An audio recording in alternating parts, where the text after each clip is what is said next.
ہو سکتا ہے یہ گاؤں کبھی اجڑ کر دوبارہ بسا ہو. یہ وہ پلیٹ فارم ہے جو دور سے نظر آتا ہے اور میں یہیں آپ کو لانا چاہ رہا تھا. یہ 3 قبریں ایک ساتھ بنی ہوئی ہیں. یہاں سے اگر میں گزر کر جاؤں تو ایک قبر یہ ہے اور اس کے بعد پھر کھائی ہے, گہری کھائی نیچے. تو ایسا ہی لگتا ہے کہ یہ یا تو مکمل پہاڑ ہوگا کسی زمانے میں. ادھر سے آپ کو صحیح نظر آئے گا کیونکہ سورج کی روشنی یہاں سے پڑ رہی ہے. یہ جو موسمیاتی جھاڑیاں وہ اگی ہوئی ہیں. یہ میرے دونوں نوجوان محمد علی اور چھوٹا ولاگر محمد اصغر مراد. سانس پھول گئی ہے اصغر اور مراد میں زیادہ فاصلہ پیدا ہو گیا. ہو سکتا ہے کہ ان جھاڑیوں کے نیچے بھی کچھ قبریں ہوں. ہاں جی ہے, بالکل ہیں, وہ مجھے نظر آ رہی ہیں. وہ سامنے قبریں ہیں. اس کا مطلب ہے کہ ان جھاڑیوں کے نیچے بھی قبریں ہو سکتی ہیں.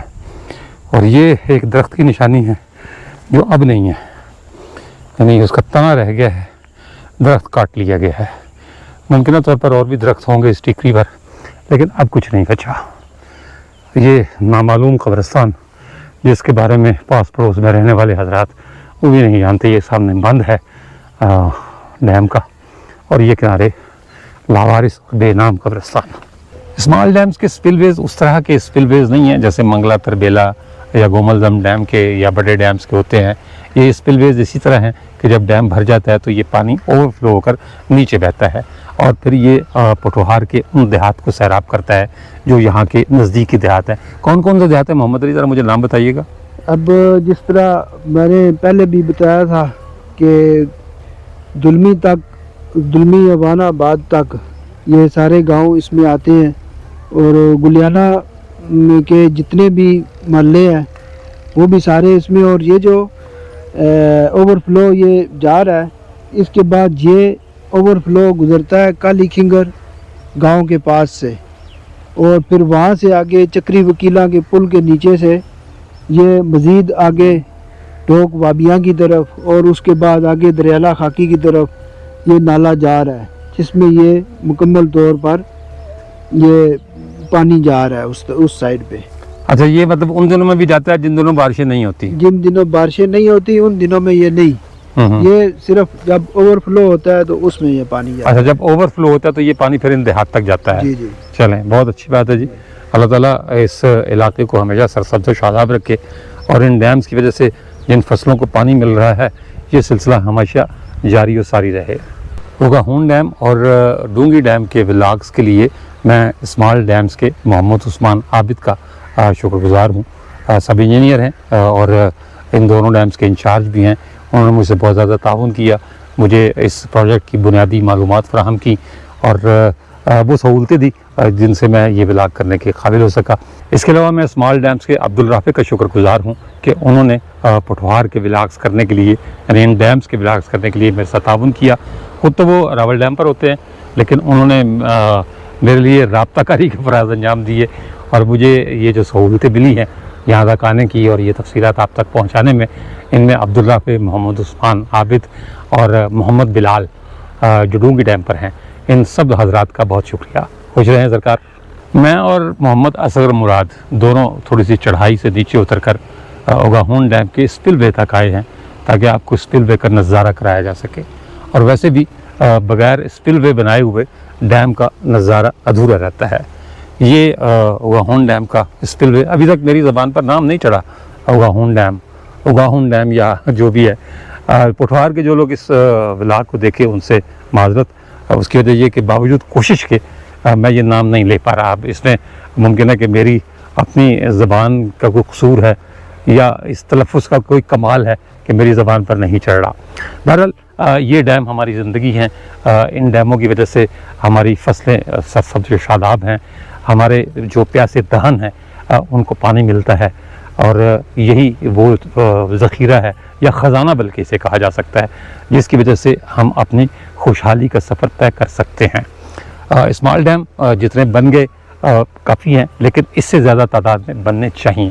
اس کی وجہ یہ ہے کہ ہر آنے والا وقت گرمی کی شدت میں اضافہ کر رہا ہے. ستمبر کا مہینہ اور گرمی کی یہ شدت بھادو میرا خیال ہے آج کل میں ختم ہونے والا ہے یا ہو گیا ہے, لیکن گرمی کی تپش نہیں گئی.